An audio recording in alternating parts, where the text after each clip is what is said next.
جی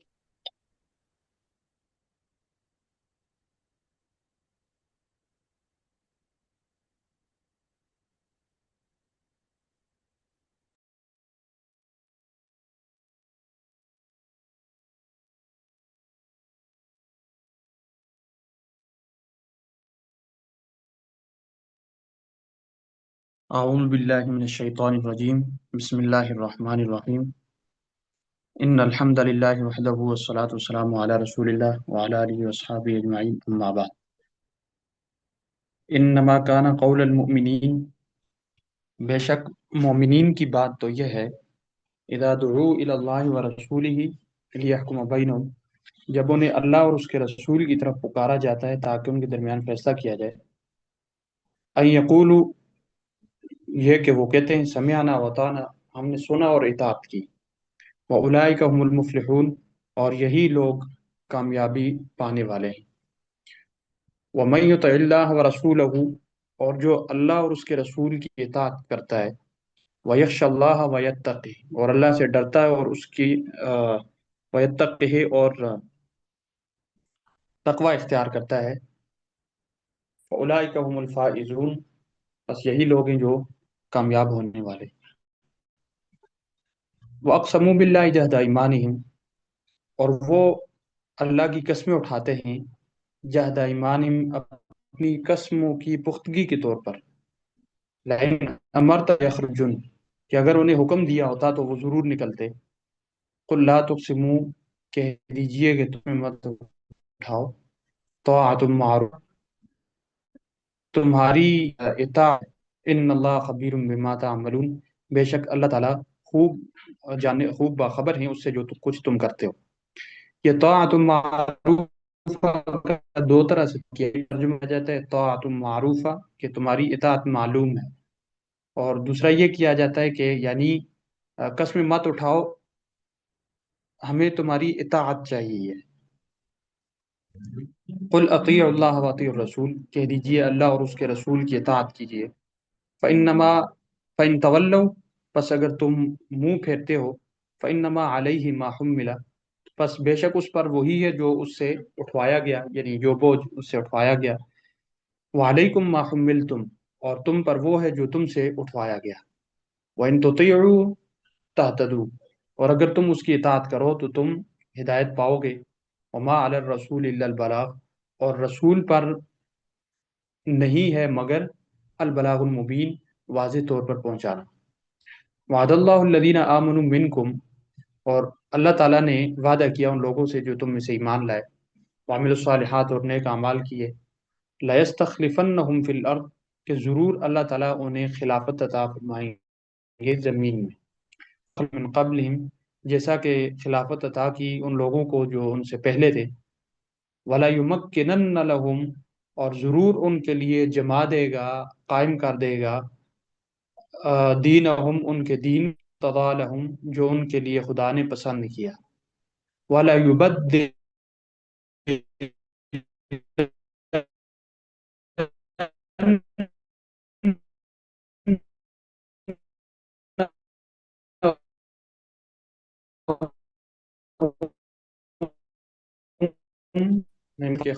اب وہ میری ہی عبادت میں بھی شیعہ، وہ میرے ساتھ کسی بھی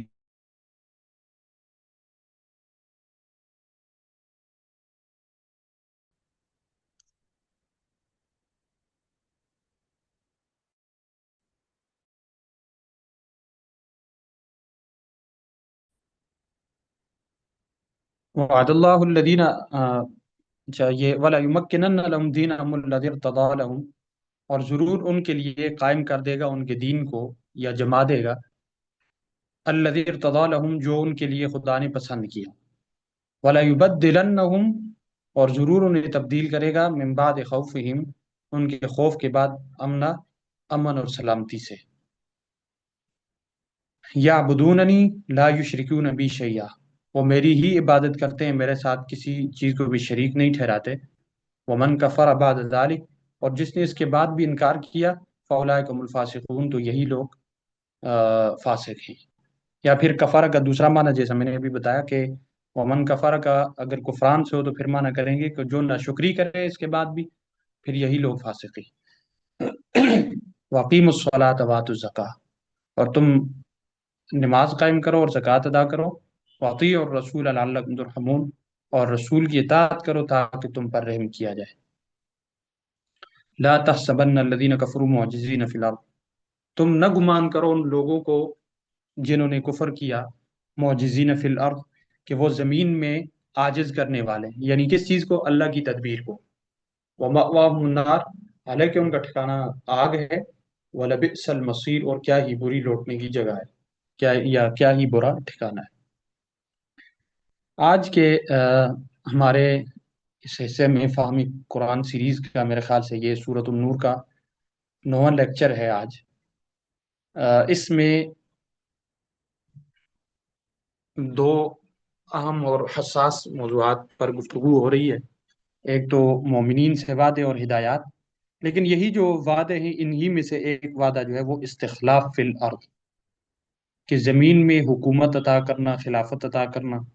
اب اس کی حقیقت کیا ہے، اس پر بہت زیادہ کلام بھی ہوتا رہتا ہے، تبصرے بھی ہوتے ہیں۔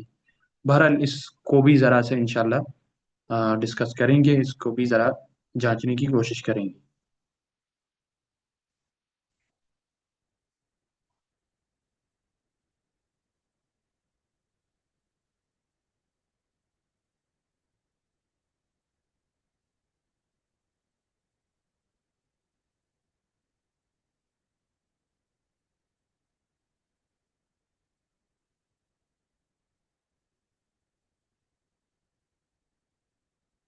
سب سے پہلے آیت نمبر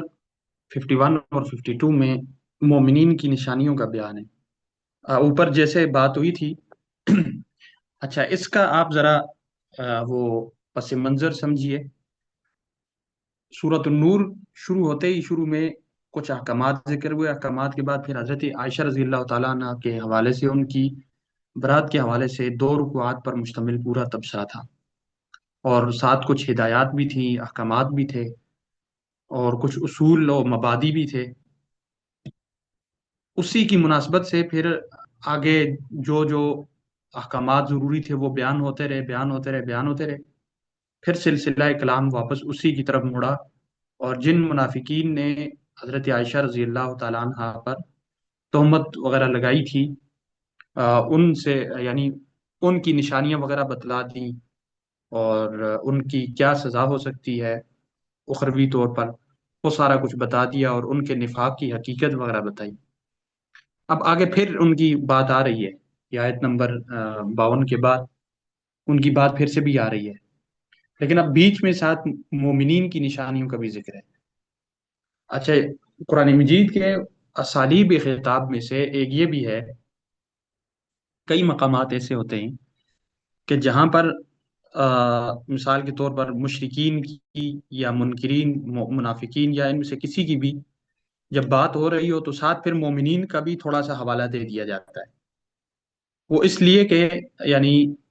ان کا تذکرہ کرتے ہی ایک تو یہ کہ کسی کے دل میں یہ نہ آئے کہ نعوذ باللہ قرآن کے مخاطبین سارے کے سارے اس طرح سے، وہاں فوراً یہ اس تصور کو ختم کر دیا جاتا ہے کہ یہ جن کی بات کی جا رہی وہ الگ ہیں، جبکہ یہاں پر قرآن مجید کے مخاطبین میں اس طرح کے مومنین بھی موجود ہیں۔ اور دوسرا یہ بھی ہو سکتا ہے کہ تعرف الاشیاء باضدادها، یہ ایک قاعدہ ہے کہ چیزوں کو ان کی ضدوں سے پہچانا جاتا ہے۔ مثال کے طور پر دن کا ہمیں کیسا پتہ چلے گا کہ یہ دن ہے، اس کی کیا حقیقت ہے؟ جب ہم اس کے مقابلے میں رات کو دیکھتے ہیں، اگر دنیا کائنات میں رات ہوتی ہی نہ تو ہم دن کو دن سمجھتے، کیا پتہ ہم اس کا کچھ اور نام رکھتے۔ تو یعنی چیزیں اس کی ضد سے پہچانی جاتی ہیں، تو اسی لیے یہ بھی ہو سکتا ہے کہ جہاں پر مثلا منافقین، مشرکین، منکرین وغیرہ کسی کا تذکرہ ہوتا ہے، ساتھ مومنین کا بھی ذکر آ جاتا ہے، تاکہ مومنین ان کی وجہ سے پہچانے جائیں اور وہ مومنین کی وجہ سے پہچانے جائیں۔ اور اس پر اللہ تعالیٰ نے باقاعدہ فرمایا بھی ہے سورہ الانفال میں، لیمیز اللہ الخبیث من الطیب، یعنی کہ یہ سارا کچھ واضح اس لیے کیا جا رہا ہے تاکہ اچھے کو برے سے اور برے کو اچھے سے الگ کر دیا جائے۔ تو اس مناسبت سے بھی یہ ہو سکتا ہے کہ اب یہ منافقین کی بات ہو رہی تھی اور بیچ میں اب مومنین کی بات ہو رہی ہے۔ اور پھر یہ بھی کہ حضرت عائشہ رضی اللہ تعالیٰ عنہ کے مسئلے پر جو یعنی سچے مومنین تھے تو وہ کس طرح سے خاموش رہے، وہاں پر بھی کچھ تذکرہ ہو گیا تھا، اب ان کی صفات وغیرہ نشانی یہاں بھی کچھ بیان ہو رہی ہیں۔ دیکھیے انما کان قول المؤمنین اذا دعوا الی اللہ ورسولہ لیحکم بینہم ان یقولوا سمعنا واطعنا۔ پہلی نشانی مومنین کی یہ ہے کہ اللہ اور رسول کا فیصلہ دل سے قبول کر، یعنی جب بھی انہیں کسی بھی مسئلے میں بلایا جائے کہ خدا کے قرآن کے ساتھ رسول اللہ علیہ السلام کی سنتوں کے ساتھ تمہارا فیصلہ کیا جائے گا تو اس کو دل سے قبول کرتے ہیں، کہتے ہیں ٹھیک ہے ہم نے سن لیا، قبول کر لیا ہم نے، یعنی اس میں ہیل و حجت نہیں کرتے،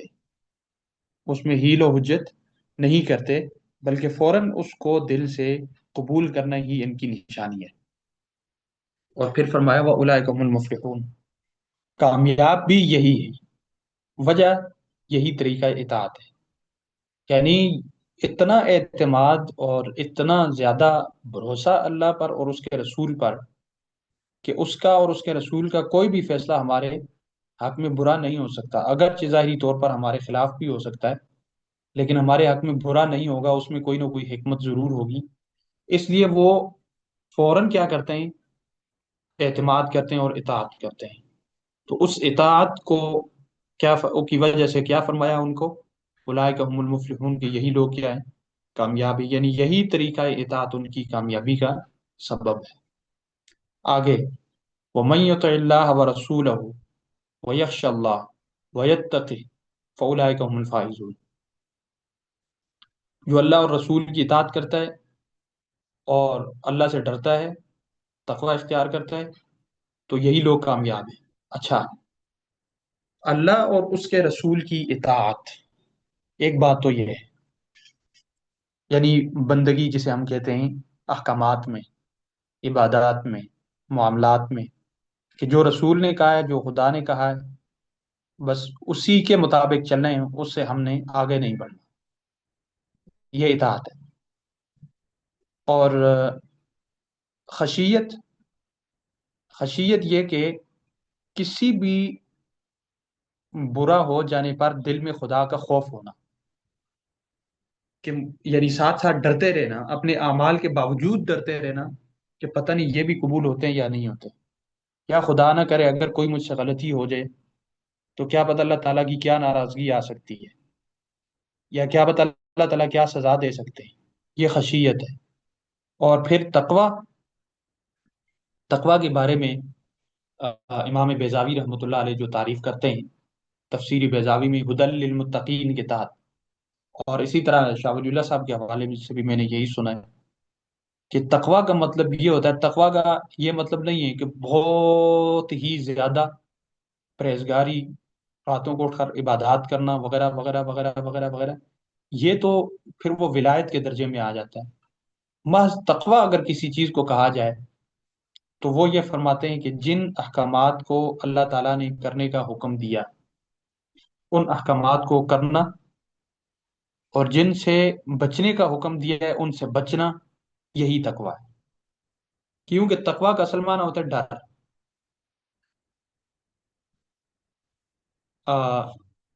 اور اسی طرح سے معنی آتا ہے بچنا۔ اب انسان جس چیز سے بھی بچتا ہے تو فطرتی طور پر اس کا دل میں کسی نہ کسی حوالے سے ڈر ہوتا ہے۔ مثال کے طور پر یہاں سے گاڑی گزر رہی ہے، میں بچ گیا، اس سے بچ رہا ہوں، پیچھے ہو رہا ہوں، کیوں؟ مجھے ڈر ہے کہ کہیں یہ ٹکر نہ مار دے، یا کوئی آدمی گزر رہا ہے جس کے میری طرف خدا نہ کرے 1,000 روپے میرے پاس سے گزرنے لگا، میں اس سے ملنے سے بچتا ہوں، کیوں بچتا ہوں؟ مجھے ڈر ہے کہ کہیں یہ پیسے نہ مانگے۔ تو یہ بچنا اور ڈر، یہ دونوں لازم ملزوم ہیں، اور ان دونوں کے لیے تقوی کا لفظ استعمال ہوتا ہے۔ لہٰذا یہ کہا گیا کہ جو اللہ کے احکامات کو پورا کرتا ہے اللہ سے ڈر کر، یعنی اور جن سے بچنے کا حکم دیا ان سے بچتا ہے اللہ سے ڈر کر، تو ایسا انسان جو ہے یہ لوگ کیا ہیں، کامیاب ہیں۔ یعنی خدا اور رسول کی اطاعت اب یہ اطاعت ہی کی دوسری مطلب اسی کی اگر آپ ہم مزید تعبیر کریں یا تشریح کریں تو وہ یہ ہے کہ دل میں خدا کی خشیت اور احکامات کی پیروی کے لیے تقوی کا ہونا، یہی رسول خدا اور رسول کی اطاعت ہے۔ جو انسان اس کو اپناتا ہے تو وہ کیا ہے؟ کامیاب ہوتا ہے۔ یہ تو مومنین کی نشانیاں ہوئی کہ مومنین کا یہ طریقہ ہے اور اس طرح سے وہ ان کے لیے کامیابی بھی ہے۔ اب آگے پھر منافقین کا نفاق اور انہیں دعوت قبولیت۔ منافقین کے نفاق پر پھر سے تھوڑا سا تبصرہ ہے۔ ایک یہ کہ وَأَقْسَمُوا بِاللَّهِ جَهْدَ أَيْمَانِهِمْ لَئِنْ أَمَرْتَهُمْ لَيَخْرُجُونَ۔ منافقین حکم کی اطاعت کی جھوٹی قسمیں کھاتے ہیں، یعنی مثال کے طور پر ان سے کہا جائے کہ مطلب ابھی جہاد کا حکم آیا نہیں ہے، پہلے ہی قسمیں اٹھاتے ہیں، اللہ کی قسمیں اٹھاتے ہیں، کہتے ہیں قسم خدا دی، بس آپ پہ حکم کر کے دیکھیں، دیکھ لینا سب سے پہلے تلوار لے کر میدان میں کھڑا ہوں گا، اور وہ فلان جو ہے نا وہ اس کو تو میں خود سنبھال لوں گا، اس کی کیا بات ہے، صرف آپ حکم کر کے دیکھیں۔ قسمیں اٹھاتے ہیں کہ سب سے آگے ہم ہوں گے، یہ ہوگا وہ ہوگا، یا اسی طرح سے صدقات وغیرہ کی یا کسی بھی حوالے سے، یعنی کہ بات آتی ہے تو فوراً قسم اٹھاتے ہیں، کہتے ہیں کہ ہم پیروی کریں گے، جہاں کبھی کہیں گے ہم نکلیں گے، خدا کی راہ میں جانے کا کہیں گے ہم جائیں گے، لیکن یہ قسمیں جھوٹی ہوتی ہیں، حقیقت میں نہیں ہوتی، کرتے کچھ بھی نہیں ہے، صرف یہ قسمیں اٹھاتے ہیں۔ اچھا، پھر کیا ہے؟ وہ مجھے ایک بات یاد آئی، مانسیرا میں ایک بڑے عالم ہیں، قاضی وسیع الرحمان صاحب نام ہے ان کا، بڑے اچھے آدمی ہیں۔ ایک دور میں انہوں نے، سنا ہے میں نے ان کے بارے میں، جس وقت ان کا معاملہ پیش آیا تھا ایک مسجد کا مانسیرا شنکیاری میں، تو مجھے تو اس معاملے کی یاد نہیں آتی، میں تو چھوٹا تھا تو، لیکن سنا ہے۔ اچھا، انہوں نے نا احتجاج کیا، ریلی نکالی، ریلی نکال کر سب سے آگے قاضی وسیع الرحمان نے قیادت کی، پیچھے ریلی ہے، بازار میں اوپر سے مارچ کرتے ہوا ہے، بازار ختم ہوتے ہی آگے پولیس چوکی ہے، تھانہ ہے، یعنی پولیس اسٹیشن جسے کہتے ہیں، وہاں تک انہوں نے آ کر احتجاج کرنا تھا کہ پولیس نے اس معاملے میں ہمارا ساتھ نہیں دیا،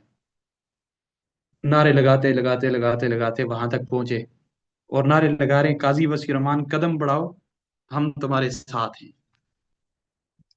وہاں جب پہنچے، آگے سے پولیس والوں نے فائر کی، ایک فائر ہوئی، قاضی صاحب کے ساتھ بندہ دوستی کا کہ قاضی وسیع الرحمان صاحب قدم بڑھاؤ،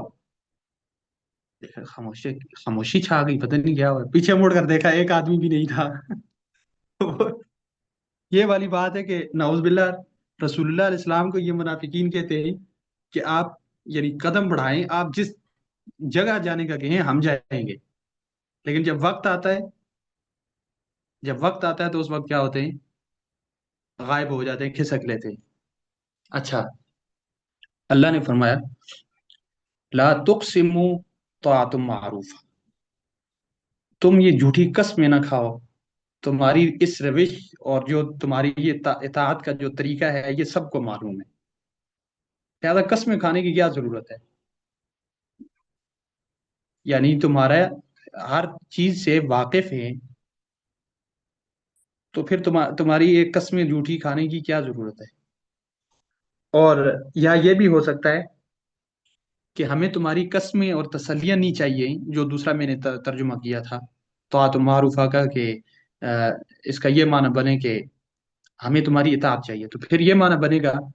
کہ تم جھوٹی قسمیں نہ کھاؤ، بلکہ اگر اطاعت کرنی ہے تو اطاعت کرو، ہمیں تمہاری اطاعت چاہیے، یعنی اطاعت ہی دستور ہے، تو پھر یہ معنی بنے گا ان اللہ خبیر بما تعملون۔ اور یہ کہ جو تم عمل کرتے ہو، جو تمہارے دل میں نفاق ہے، اس نفاق کے مطابق جو تم عمل پیرا ہوتے ہو، تو اس سب کو خدا بھی جانتا ہے، لہذا قسم اٹھانے کی ضرورت نہیں ہے۔ قسمیں تو انسان وہاں اٹھائے کہ جہاں دوسرا واقف نہ ہو، یہاں مومنین کو تمہاری روش کا معلوم ہے، خدا سب کچھ جانتا ہے، تمہارے قسم اٹھانے کی کیا ضرورت ہے؟ اچھا، مزید اسی پر اب انہیں ساتھ دعوت قبولیت دی جا رہی ہے، جب ان کا تذکرہ ہو گیا، ان کی نشانیاں وغیرہ بیان ہو گئی، اب انہیں فرمایا کہ دیکھیں قل اطیعوا اللہ و اطیعوا الرسول، اللہ اور اس کی رسول کی اطاعت کر لو، یعنی یہ قسمیں وغیرہ اٹھانا، یہ کرنا وہ کرنا، نفاق کرنا، اس سب کچھ کی ضرورت نہیں ہے۔ تمہیں حکم یہ ہے، حکم قبولیت ہے، یعنی دعوت قبولیت دی جاتی ہے کہ اللہ اور اس کے رسول کی اطاعت کر لو، باقی سب کچھ چھوڑ دو۔ اتمام حجت کے طور پر یہ دعوت قبولیت پیش کی جا چکی۔ فَإِن تَوَلَّوْا فَإِنَّمَا عَلَيْهِ مَا حُمِّلَ وَعَلَيْكُمْ مَا حُمِّلْتُمْ۔ اگر تم قبول نہیں کرتے، اطاعت میں نہیں آتے، تو پھر یاد رکھیں جو رسول اللہ علیہ السلام کا کام ہے اس کے جو نتائج ہوں گے وہ رسول اللہ علیہ السلام پر ہیں، جو تمہارا نفاق اور تمہارا کام ہے اس کے جو نتائج ہوں گے وہ تم پر ہوں گے۔ یعنی رسول کی نافرمانی سے رسول کو کوئی نقصان نہیں ہوتا۔ تم اگر اطاعت کر لیتے ہو تو وہ تو تمہارے لیے فائدہ مند ہے، اگر نہیں کرتے تو تمہاری اس اطاعت سے رسول کو کوئی تمہاری اس نافرمانی سے رسول کو کوئی نقصان نہیں ہوتا، بلکہ خود جو تم نافرمانی کرو گے، جو تم منافقت کرو گے، اس کا وبال تم پر ہی ہوگا۔ اور جو رسول اللہ علیہ السلام کا فرض ہے وہ اسے پورا کرتے ہیں تو اس کا جو فائدہ ہوگا وہ انہی کو ہوگا۔ اب اس کی مثال دیکھیں، یہ آگے وَإِن تُطِيعُوهُ تَهْتَدُوا، تمہارا کام اطاعت ہے، رسول کی اطاعت کرنا، تم اطاعت کرو گے ہدایت پاؤ گے، کامیاب ہو جاؤ گے۔ اگر نہیں کرو گے تو تمہاری نافرمانی رسول کے لیے کوئی کچھ بھی نقصان دہ نہیں ہے۔ کیوں؟ وما علی الرسول الا البلاغ المبین، کہ رسول کا کام حق کی تبلیغ ہے، دعوت پہنچانا ہے، وہ پہنچا چکے، بس بات ختم۔ اب اگر تم مانتے ہو تو کامیابی تمہاری ہے، ہدایت پاؤ گے، نہیں مانتے تو اس میں رسول کا کوئی نقصان نہیں ہے، نقصان تمہارا اپنا ہے۔ تو یہ منافقین کی کا نفاق، اور پھر ساتھ انہیں، یعنی انہیں تنبیہ کر کے انہیں دعوت قبولیت بھی دی گئی۔ آگے ہے مومنین سے اللہ تعالیٰ کے وعدے اور ہدایات۔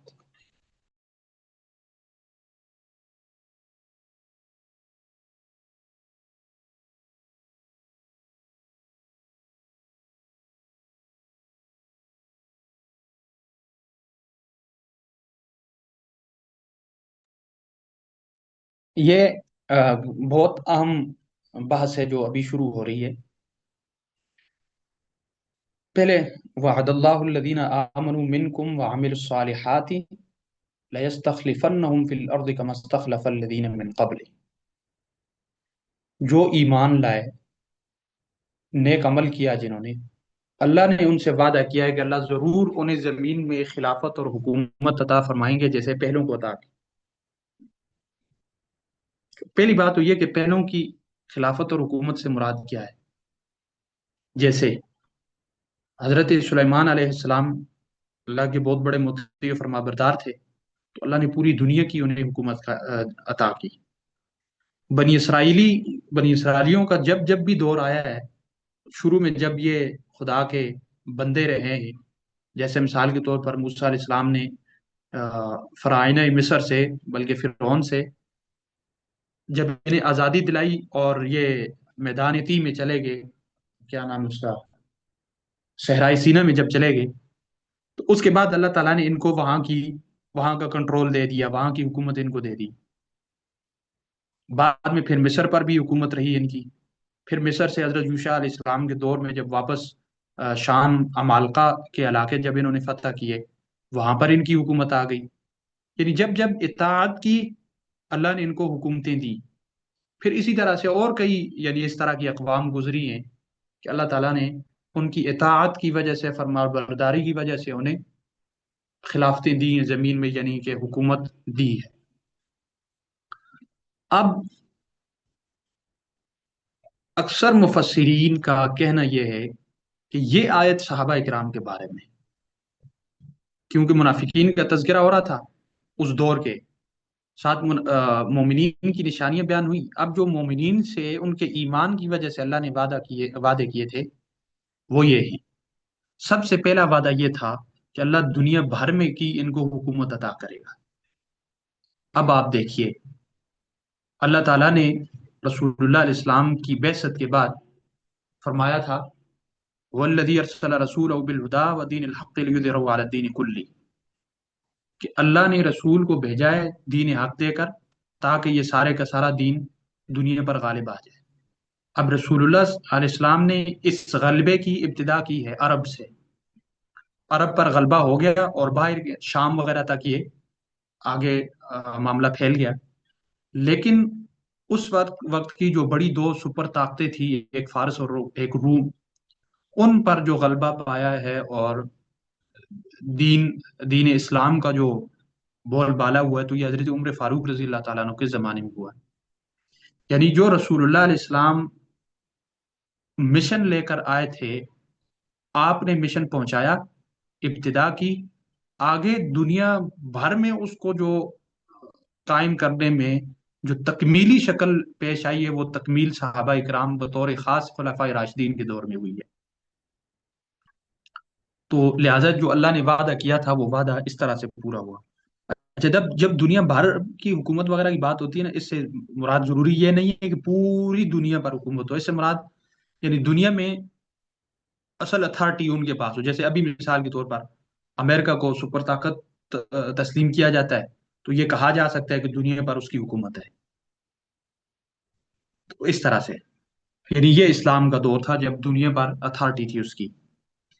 اچھا، ساتھ کیا فرمایا، وَلَا يُمَكِّنَنَّ لَهُمْ دِينَهُمُ الَّذِي ارْتَضَىٰ لَهُمْ۔ دوسرا وعدہ یہ تھا کہ ان کے ذریعے سے دنیا بھر میں دین کا غلبہ ہوگا اور دین اسلام کو ہی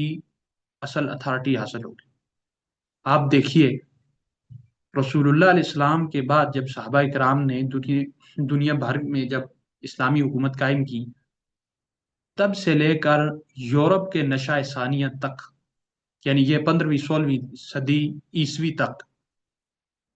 یہ تقریباً 800 900 سال پوری دنیا میں جو چرچا تھا وہ دین اسلام اور اسلامی حکومتوں اور اسلامی حکمرانوں کا تھا۔ کبھی صلاح الدین ایوبی آ رہا ہے، کبھی سلطان محمد فاتح آ رہا ہے، کبھی سلطان سلیمان اعظم قانونی آ رہا ہے، کبھی کون آ رہا ہے، کبھی کون آ رہا ہے، بڑے بڑے خلفاء، یعنی کہ ساری دنیا کی مطلب نظریں ان پر ہیں، یہ نظام حکومت ہے اور یہ حکمران ہیں، یہ خلفاء ہیں۔ اور پھر یورپ کے نشہ ثانیہ کے بعد پوری دنیا پر تو ایک لحاظ سے وہ نہیں تھا، یعنی کہ عملی طور پر تو نہیں تھا، لیکن پھر بھی عثمانی جو خلافت کا دورہ تھا، سلطان عبد الحمید کے معزولی تک، باب علی جو ترکی کا باب علی سلطنت عثمانیہ کا تھا، اس کی پوری دنیا میں یہ ویلیو تھی جو آج کل وائٹ ہاؤس کو حاصل ہے۔ تو یہ ایک دور رہا ہے۔ پھر کیا تھا، یا آگے تھا، وَلَا يُبَدِّلَنَّهُم مِّن بَعْدِ خَوْفِهِمْ أَمْنًا۔ جب کبھی ان پر مشکل آئے گی، اس کے بعد خدا تعالیٰ ان کو کامیابی اور امن عطا کریں گے۔ آپ دیکھیں، صحابہ کرام کے زمانے میں شروع میں کتنی تکالیف برداشت کرنا پڑی، لیکن بعد میں ہر طرف انہی کا نام تھا۔ بعد میں دیکھیں آپ صلیبی جنگوں کو دیکھیں، صلیبی جنگوں کو تقریباً میرا خیال سے کچھ 8 بڑی صلیبی جنگیں ہوئی، لیکن ہر جنگ میں بہت زیادہ نقصان اٹھانا پڑا، بعد میں کامیابی ہوئی۔ یا کسی بھی آپ اسلامی فتوحات کو دیکھیں، پہلے آپ اندلس کی فتح دیکھ لیں، طارق بن زیاد کی، جو گئے اور انہوں نے اپنی کشتیاں تک جلا دی، لیکن بعد میں کیا کیا، اندلس کو فتح کیا اور 800 سال تک اسلامی حکومت رہی وہاں پر۔